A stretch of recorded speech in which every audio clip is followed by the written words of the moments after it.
Okay, question 5. It says you have 6 raised to the power of this quantity and we need to find the characteristics of this quantity. So what? So let's first introduce a base changing theorem on this quantity, right? So what this would look like? This would look like log. And if I put a base changing theorem, I can take the log 6, and this is the base 5.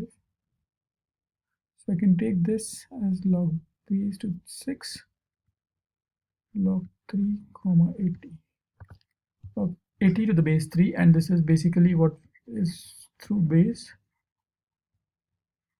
changing, right? Now we have seen in previous questions and also in some of the videos, if there's a log, there's 6, and if there is a power which has a log and base 6, the same base as the power, then we can only write this answer directly as this value. So this answer is log 3 80, right? Now we want to find the characteristics of this value. So how would you find this out? So we know log 3 81 is equals to 4, right? Because 3 raised to the power of 4 is 81.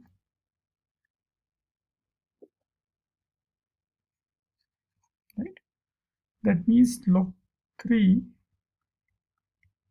to the base, log 80 to the base 3 is less than 4 and is also greater than 3.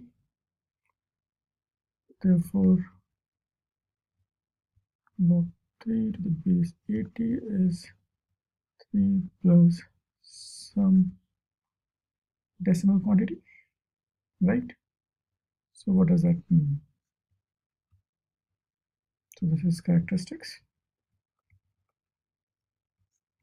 So the answer is 3.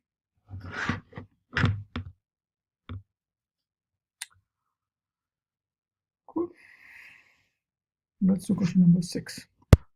Okay, so question 6 says that we have log of a certain number with base root 2, and that certain number is defined as anti-log 123/7. Now we are hearing this term anti-log. What do we mean by this?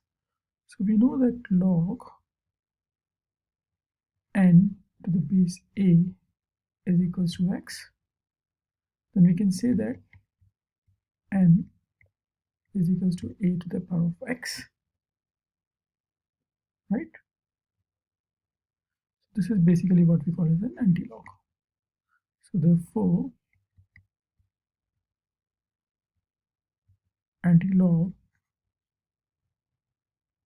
is defined as the base raised to the power of number, or base raised to the power of log. If I see this value, this is log root 2, and I can write this value as 128, which is the base raised to the power of this value. So this is how you are defining an anti-log. So if log of the number is equals to x, then the anti-log is equals to a raised to the power of x. So anti-log is defined as the answer raised, so the base raised to the power of this value. So what does this mean? So what is 128? I can write 128 as 2 raised to the power of 7 into 3 by 7. So that is log 2 to the power of 3. And I can take this as log root 2 to the power of base. This is through a base changing theorem, right? So what is this value? This value is 3. and this value is half. This value is 6. That's my answer. The value of this number is equals to 6. That's question number 7. Okay, question 7 says that we need to find the value of this function. So how can we do this? I think the best way is to use base changing theorem. So let's take this value and we can write this as log a by log of root b into this value, you can write it as log of p by log of c raised to the power of 1 by 3 into log of c by log a to the power of 1 by 4, right? So this is log a, so here b, so this is b raised to the power of 1 by 2, so I can take 1 by 2 log b into log b. I can write it as 1 by 3 log c because I can take the power out into log c. Again, I can take it as power out 1 by 4 log a. So all of these quantities will cancel out. So I'll remain with 2 into 3 into 4, which is 24, right? So what we have used base changing theorem as one rule, and the other rule we use is like log a raised to the power of x is equals to x log. Those are the two properties that we have used in order to solve such questions. Cool, let's do question number 8. Okay, so we wanted to find the number of zeros after decimal before a significant digit starts. So what do? We take a log of this value, and we know that if I whatever is the characteristics plus 1, so I need to find the characteristics. If I take this as n, so characteristics of log of n to the base 10 plus 1 is what I'm looking for, is what will give me this answer. So if I say log n, that will become my 100 to log of 50 to the base 10 equals to minus 100 log of 10 100 by 2, because I know that log 2 to the base 10 is equal to 0.3010, so I can make use of this property, right? So it says minus 100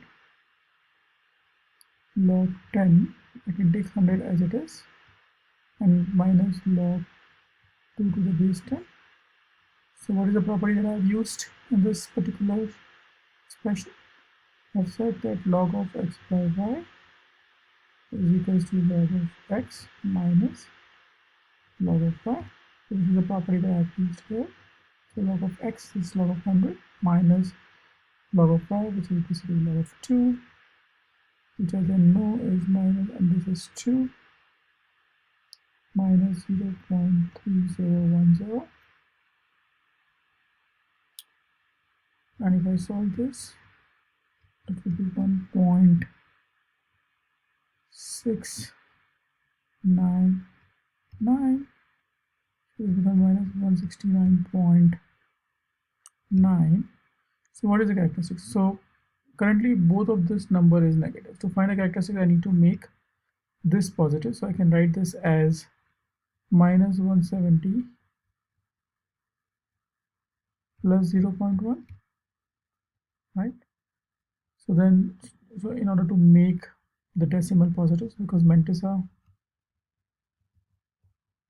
is always positive. So before I can find a characteristics, I need to convert mantissa to be positive. So what is characteristics? Is equals to minus 170. Therefore, number of zeros after decimal is equals to minus 170 plus 1, and we take an absolute value of this, which is a minus 116, absolute value of minus 169, so that becomes 169. Right, so the answer for this is 169. Cool. So few things. If somebody asks us to find number of zeros after decimal, or if it was a positive quantity number of zeros, we need to find the characteristics of the log value and add 1 to it. That's something which we saw in the video where we were calculating characteristics in mantissa. Cool. Let's do question number 9. Okay, we need to find this. So one way is I can find A, so I can, in terms of these two roots, and I can find B also in these two, in terms of those two roots, and solve for that. But that seems to be a bit more complex because these numbers are very complex. So can there be a easier way to find? So one way is if I take A plus B whole square is equals to A square plus B square minus plus 2AB is equals to 18, because that takes the root out. Similarly, A minus B whole square equals to A square plus B square minus 2AB, and that is equals to 40. Now if I subtract these two quantities, I'll get 4AB with this, and this will be equals to 4. 18 minus 14, right? It's 4. So therefore, AB is equals to 1. What does that mean? If I see log of AB is equals to log of 1, which is equals to 0. So log of A plus log of B is equals to 0. So log of A is equals to log of minus log of B. Log of A by log of B equals to minus 1. And then I apply a base changing theorem. I will get log of A to the base B equals to minus 1. Right, so the answer comes out to be minus 1. Now, what if you would have solved this by finding A and then finding B, then this question would, like, the answer would come, but it would have been a bit more complex to solve, or a bit more long calculations to solve.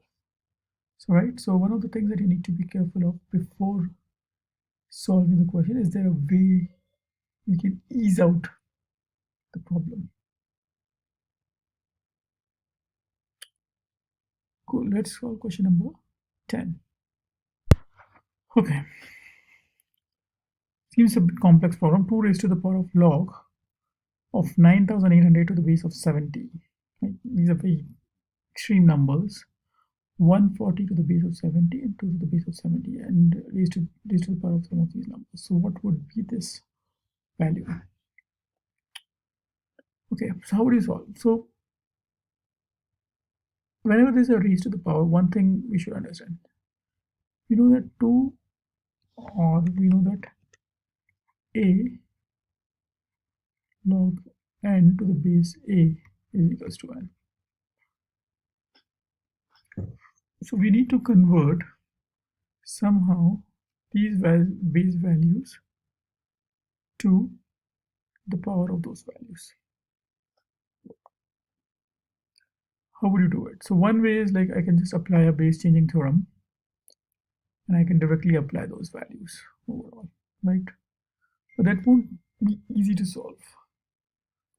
So let's see what else we can do. What is 9800? Let's do this number. It's a base of 70. So how can I write this number? So I can write this number as 98 into 100. This is 49 into 2 into 100. This is 7 into 2 into 100. This is 70 square into 2, right? Similarly, 140 I can write as 70 into 2. Now if I put this number here, I can write this as 2 log 70, 70 square into 2, 5 log of 70, 70 to 2, and 7 log to the base of 70. These are the three numbers. Now let's try to solve this. This is log of 70. This is 2 plus log to the base of 70.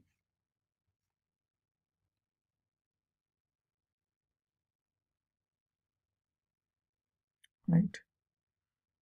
So I can take these two out and multiplication will become the sum. Similarly, this I can write as log 70 to the log base 70 is 1 log to the base 70, and then 7 log 2 to the base 70.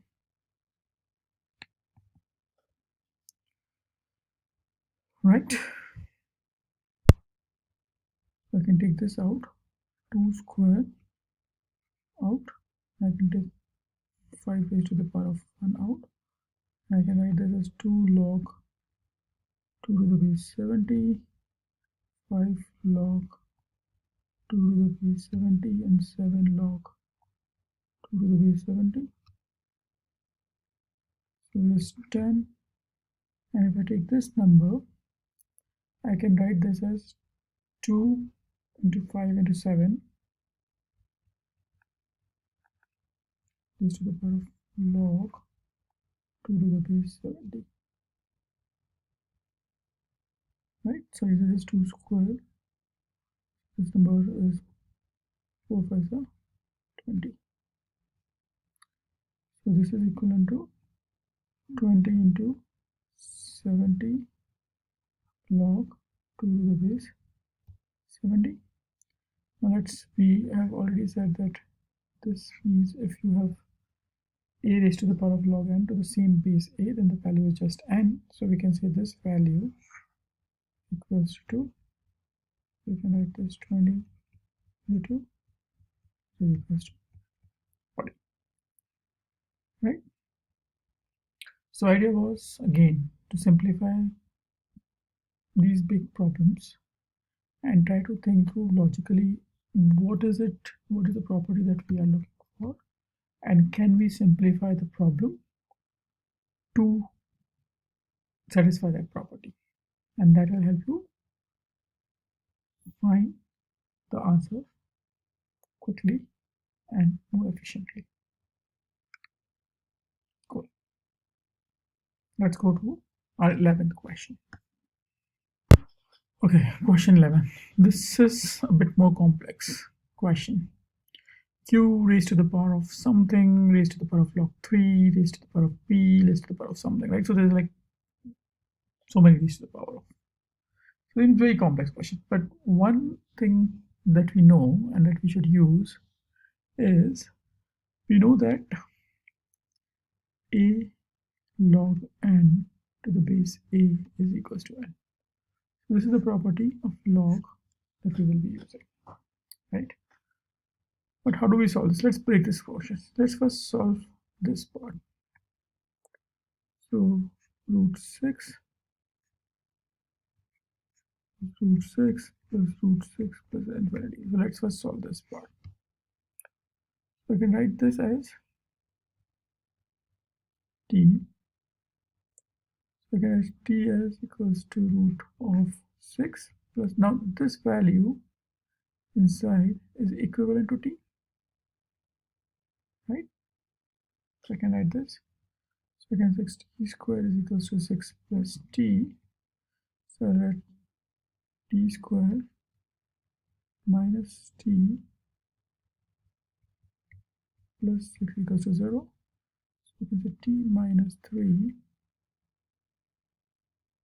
I'm sorry, minus 6, and t plus 2 equals to 0. So t equals to 3 or t equals to minus 2.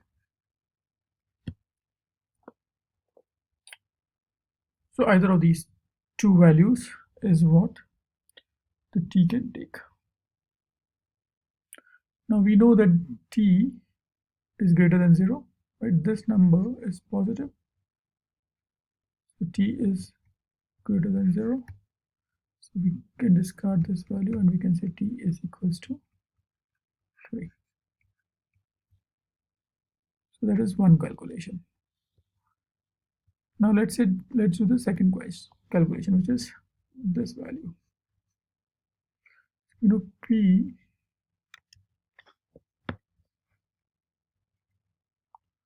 is to the power of log q log r q by log p to the base q. Let's apply a base changing theorem here. So this will be log of p, because that p will go as a part of the base here, log r to the base q, and now apply this equation here, because this and this is same, so the power and the base is same, so we can say this is as log r cube, right? Now let's substitute the value. So we have q as it is. We have solved this value, which is equals to 3. We write this value as 3. And we have solved this value as log of 3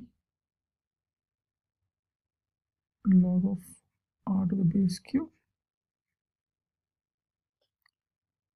right? So what does this mean? So again, let's take this expression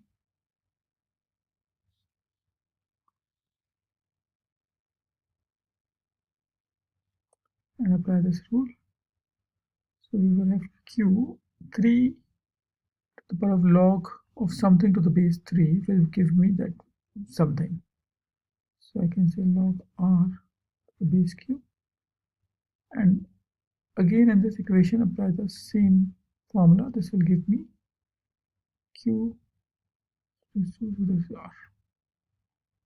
This whole complex equation just get to me an answer which is equals to r. So the final answer of this whole number is basically equals to r.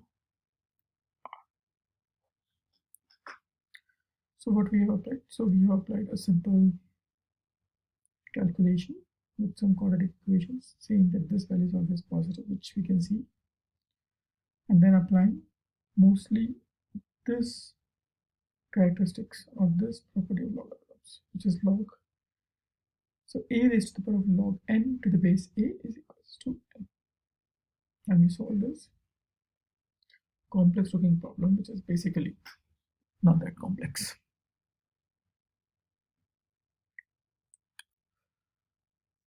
Cool. So let's now do question 12, which is the last question of this particular quiz. Okay, so we have these complex multiplication in log n, which we need to prove that this is equals to this 1 by log n to the base of 50 factorial. Now this question seems relatively easy, because what we can do is we can apply a base changing theorem all of these individual quantities. So what this will give me? So this will give me log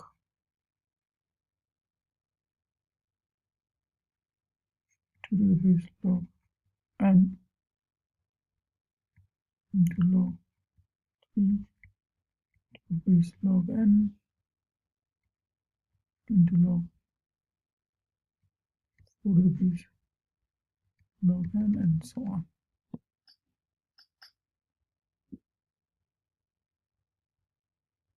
Up to log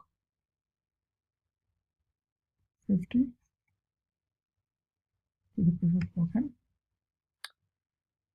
Now again apply the base changing theorem. I can say this is log 2 to the base n into log 3 to the base n into log 4 to the base n into log 50 to the base n.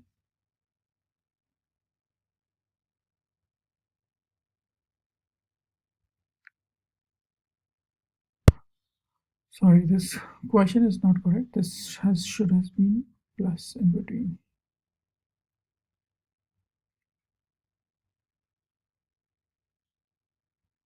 Instead of multiplication. So let's correct this question, because now it will be easier, because we can now put this as log n 2 into 3 into 4 up to 50,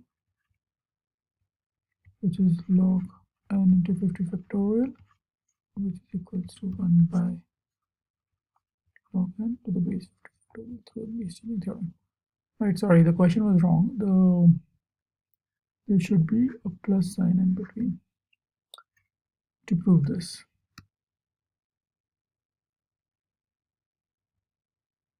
Sorry about this. With this, we conclude logarithm.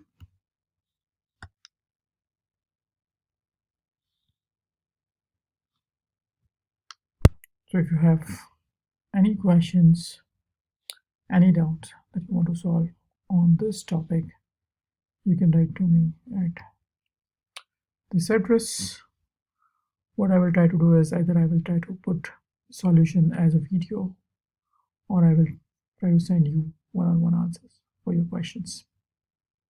Overall, I will also take, if I get many questions, then I will try to assemble them as one problem set, and that will give it to everyone so you can solve, and then we'll also try to provide solutions for those problem sets.